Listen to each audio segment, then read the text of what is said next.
अस्मद्गुरुभ्यो नमः। अस्मत्परम गुरुभ्यो नमः। अस्मत्सर्वगुरुभ्यो नमः। श्रीराधाकृष्णाभ्यां नमः। वंशी विभूषितकरान्नवनीरदावात् पीताम्बरादरुणबिम्बफलाधरोष्ठात् पूर्णेन्दुसुन्दरमुखादरविन्दनेत्रात् कृष्णात् परं किमपि तत्त्वमहं न जाने। नारायणं नमस्कृत्य नरं चैव नरोत्तमं देवीं सरस्वतीं व्यासं ततो जयमुदीरयेत्। मूकं करोति वाचालं पङ्गुं लङ्घयते गिरिं यत्कृपातमहं वन्दे परमानन्दमाधवम्। शपथम अखिल कोटि नायक ब्रह्मांड नायक संसार के कण कण में विद्यमान तथा सभी भूतों और प्राणियों के हृदयस्थ विराजमान परमपिता परमेश्वर आनंद घन सच्चिदानंद घन नंदनंदन देवकी नंदन भगवान विष्णु के स्वरूप श्री कृष्ण के चरणों में कोटिशा नमन करता हूँ। तत्पश्चात परम पूज्य नित्य वंदनीय प्रातः स्मरणीय श्री सुधांशु जी महाराज जी के चरणों में कोटिशा नमन करता हूँ, जिनके सानिध्य में रहकर विगत 7 वर्षों से अध्ययनरत हूँ। परम पूज्य गुरुदेव जी के चरणों में कोटिशा नमन तथा व्यास सभागार में उपस्थित नित्य हमें जीवन के मार्ग दिखलाने वाले हमारे शास्त्रों के जो कहे गए वाणी हैं, ऐसे ज्ञान कराने वाले सभी गुरुजनों के चरणों में कोटिशा नमन एवं मेरे बड़े भाइयों का स्वागत अभिनंदन करता हूँ तथा सोशल मीडिया के माध्यम से जो भी लोग मुझे देख पा रहे हैं उन सभी श्रद्धालुजनों का स्वागत अभिनंदन। आइए कथा में प्रवेश करने से पहले भगवान का नाम ले लेते हैं। हरि सुंदर नंद मुकुंद हरि नारायण हरि ओम। हरि सुंदर नंद मुकुंद हरि नारायण हरि ओम। हरि सुंदर नंद मुकुंद हरि नारायण हरि ओम। हरि सुंदर नंद मुकुंद हरि नारायण हरि ओम। हरि केशव हरि गोविंद हरि नारायण हरि ओम। हरि केशव हरि गोविंद हरि नारायण हरि ओम। हरि सुंदर नंद मुकुंद हरि नारायण हरि ओम। हरि सुंदर नंद मुकुंद हरि नारायण हरि ओम। हरि केशव हरि गोविंद हरि नारायण हरि ओम। हरि केशव हरि गोविंद नारायण हरि ओम। हरि सुंदर नंद मुकुंद हरि नारायण हरि ओम। हरि सुंदर नंद मुकुंद हरि नारायण हरि ओम।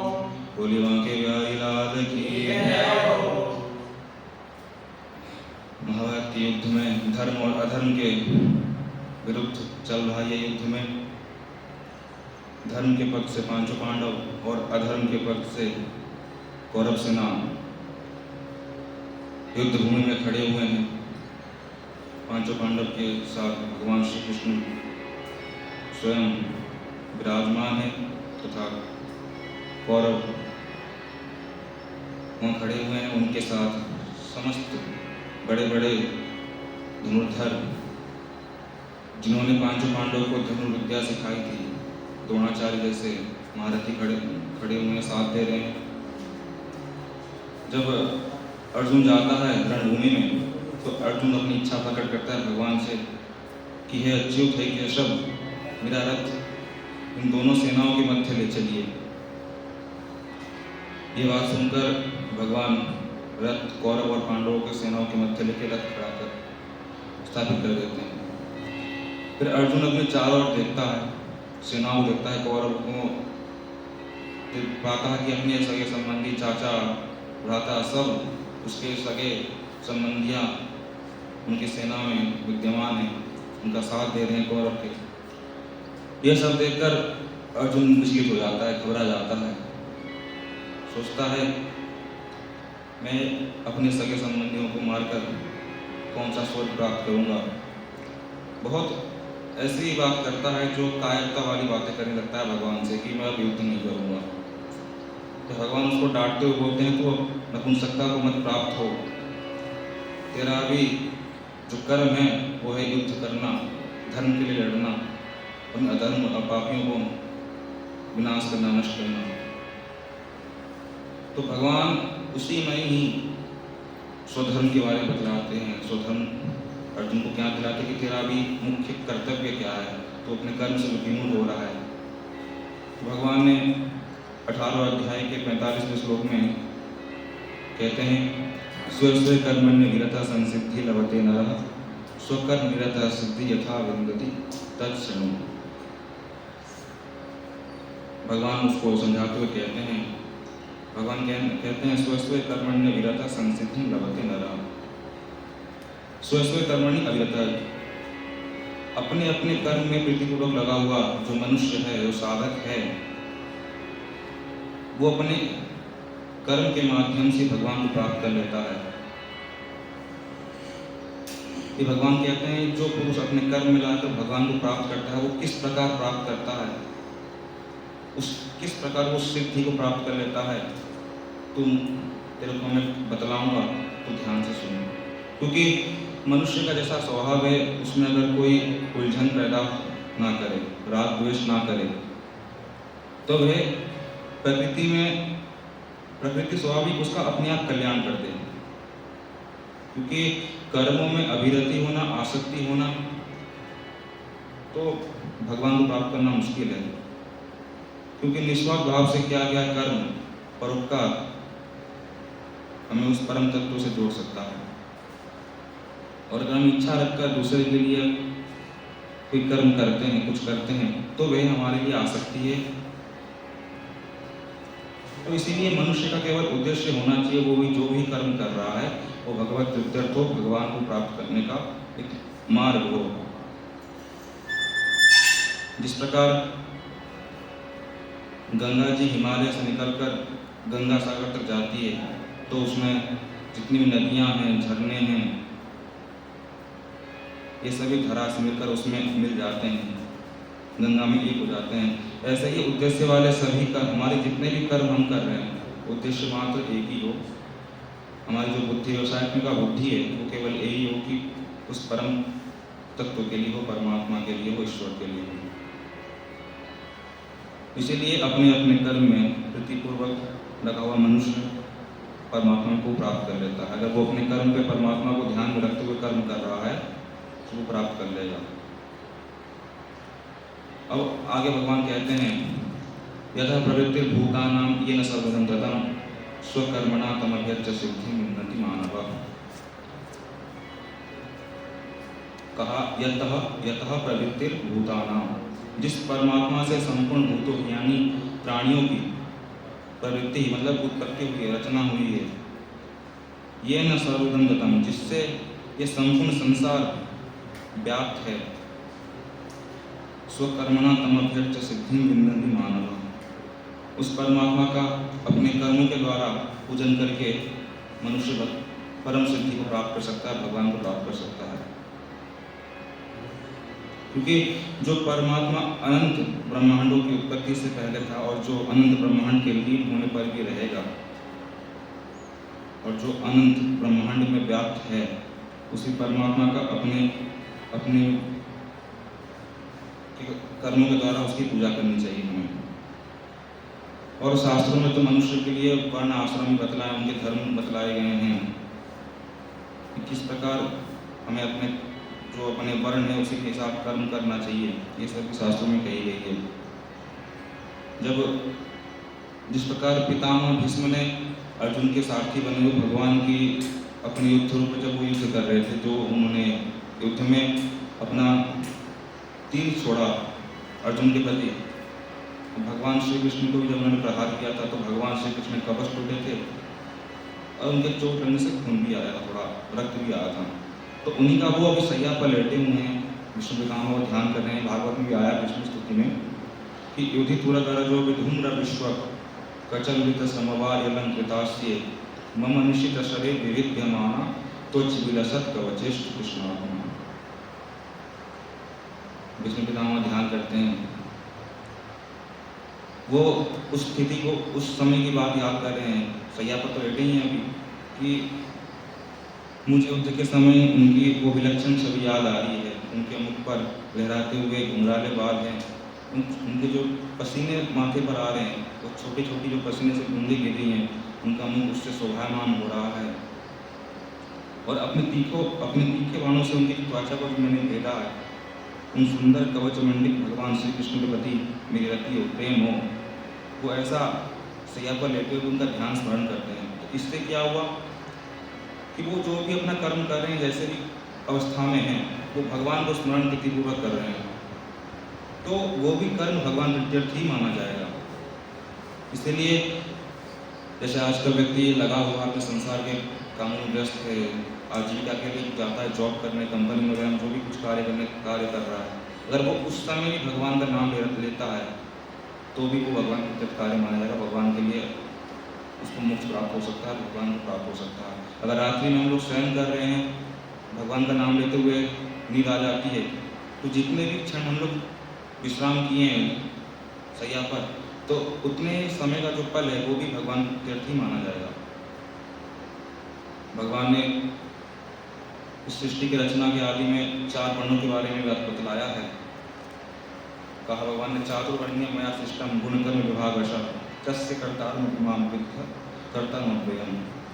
भगवान ने कहते हैं जो 4 वर्ण की रचना मैंने की है, मेरे सृष्टि के आदि में मैंने किया था,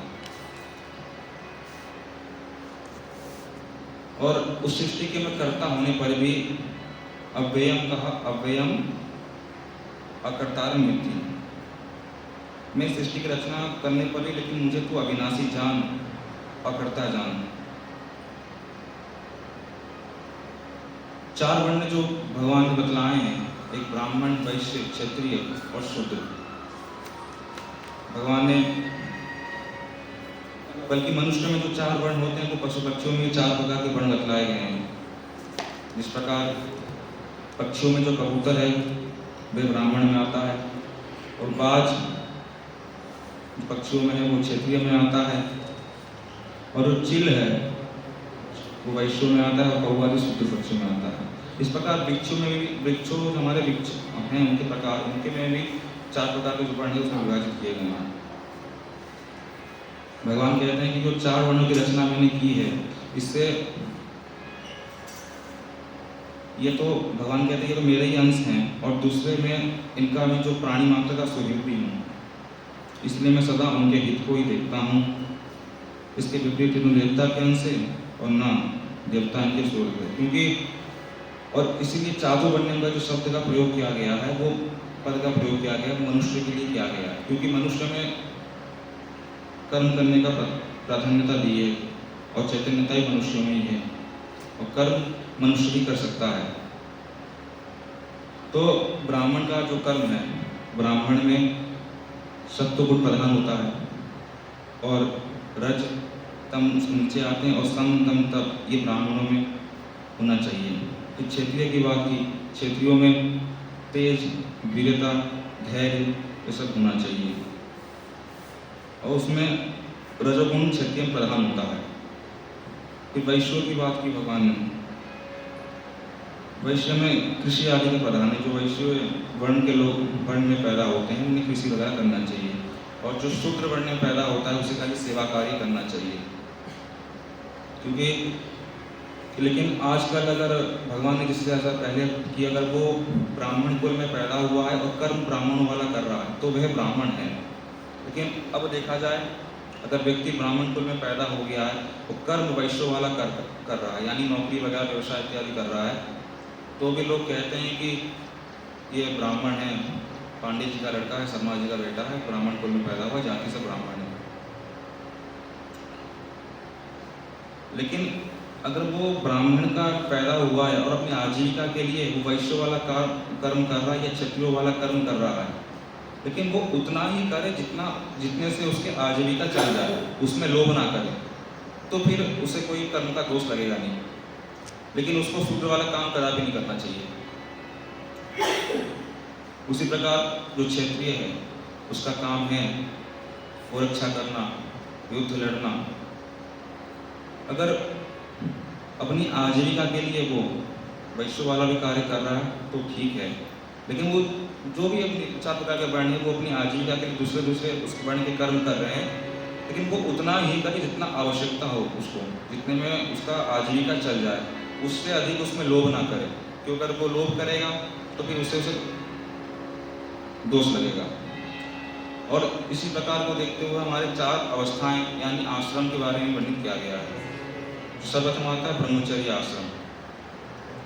जब बालक पैदा होता है और 5 वर्ष का हो जाता है, उस बालक को 5 वर्ष होने के बाद ऋषिकुल यानी गुरुकुल में भेज देना चाहिए अध्ययन हेतु, या नहीं तो अपने घर में ही रखकर उसे स्वयं विद्या पढ़ाना चाहिए। कम से कम 10 वर्ष तक उसे अपने घर में रखकर पढ़ाएं। चाणक्य नीति में भी आ गया है, लालयेत 5 वर्षाणि 10 वर्षाणि ताड़येत प्राप्ते तु 16 वर्षे पुत्री मित्र ब्रह्मचर्य। जब पुत्र 5 वर्ष तक का होता है उसका लालन पालन करना चाहिए।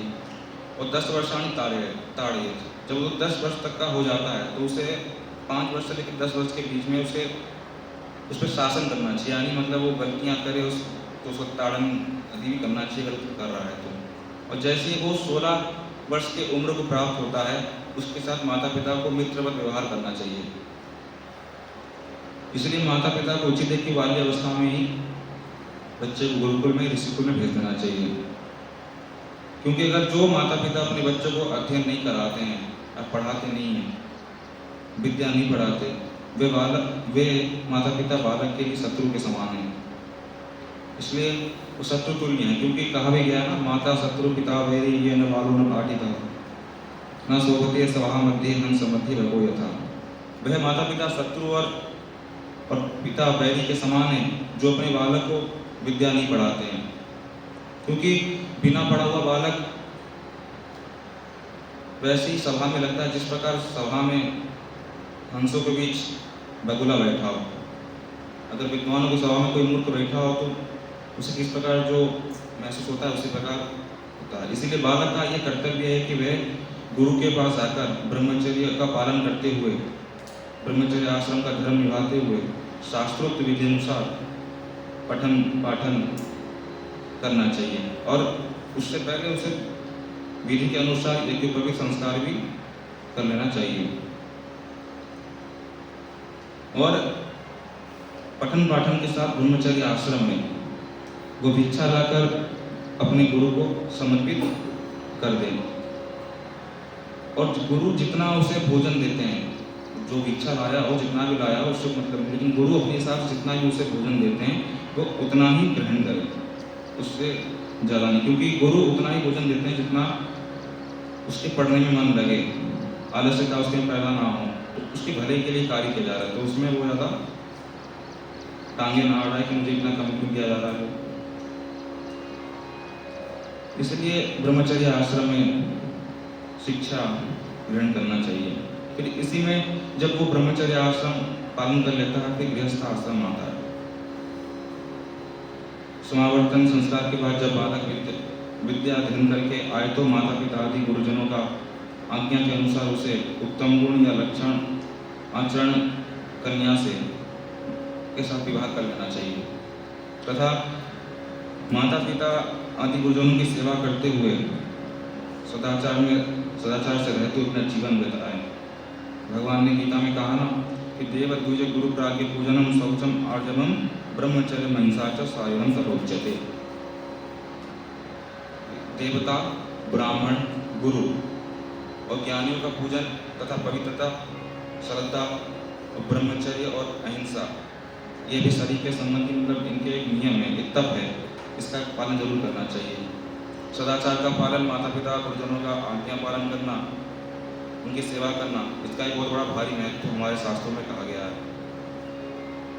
आता है ना, अभिवादन शीलस्य नित्यम विद्धो पशोभिना चत्वारि तस्य वर्धन्ते आयुर्विद्या यशोबलम। जो व्यक्ति नित्य वृद्धजनों की सेवा करता है, अपने माता पिता का सम्मान करता है, उनको प्रणाम करता है, उसकी आयु, विद्या, यश और बल ये चारों बढ़ते हैं। लेकिन अब जो पुरुष गृहस्थ में प्रवेश कर चुका है, उसको किस प्रकार अपना जीवन बिताना चाहिए? मनुस्मृति में कहा गया है, ब्रह्मो मुहूर्ते बुध्यते धर्मार्थो चानु चिंतयेत् काय क्लेशाश्च तन्मूलान् वेद तत्त्वार्थमेव च उत्थाय आवश्यकं कृत्योक्तः शौच समाहितः पूर्वा संध्यां जपस्तिष्ठे स्वकाले चापरं चिरम। उस व्यक्ति को ब्रह्म मुहूर्त में उठना चाहिए और धर्म और अर्थ के बारे में, उपार्जन के हेतु चिंतन करना चाहिए और अपना संध्या आदि को करना चाहिए और परम ब्रह्म परमात्मा का बारंबार उसका चिंतन करना चाहिए और अपने बिस्तर से उठकर शौचादि स्नान आदि करके शुद्ध होकर चिरकाल सुबह होने तक गायत्री का जप करता रहे, भगवान का चिंतन करता रहे। ऐसे ही जब व्यक्ति फिर गृहस्थ आश्रम से धीरे धीरे बढ़ने लगता है, वानप्रस्थ आश्रम में प्रवेश करता है, जब उसकी 60-70 के आसपास उसकी आयु हो जाती है, जब उसकी मतलब 50 वर्ष की आयु पूरी होते ही वो वानप्रस्थ आश्रम में प्रवेश कर लेता है, तो उसे संसार की जितनी वस्तुएं हैं सारी सामग्रियों का त्याग करके, मोह को त्याग करके और जितना ही उसका धन वगैरह है, जो अपने पुत्रों को देकर वानप्रस्थ आश्रम प्रवेश करना चाहिए। वो वानप्रस्थ आश्रम में भी उसको ब्रह्मचर्य का पालन करे, त्रिकाल संध्या करे, स्नान करे, जो उसके नित्य वो पहले करता था ब्रह्मचर्य आश्रम, वो सब कुछ करे और अपने मन और इंद्रियों को नियंत्रण रखे, वो संसार के किसी विषय में पुनः लिप्त ना हो, उसको इस प्रकार का भाव रखना चाहिए। आगे जो 2 आश्रम बतलाए हैं पूरे अगले सत्र में सुनेंगे। आइए उस परमात्मा का धन्यवाद करें। हरि सुंदर नंद मुकुंद हरि नारायण हरि ओम। हरि सुंदर नंद मुकुंद हरि नारायण हरि ओम। हरि केशव हरि गोविंद हरि नारायण हरि ओम। हरि केशव हरि गोविंद हरि नारायण हरि ओम। हरि सुंदर नंद मुकुंद हरि नारायण हरि ओम। हरि सुंदर नंद मुकुंद हरि नारायण हरि ओम। हरि केशव हरि गोविंद हरि नारायण हरि ओम। हरि केशव हरि गोविंद हरि नारायण हरि ओम। हरि सुंदर नंद मुकुंद हरि नारायण हरि ओम। हरि सुंदर नंद मुकुंद हरि नारायण हरि ओम। बोलिए बांके बिहारी लाल की।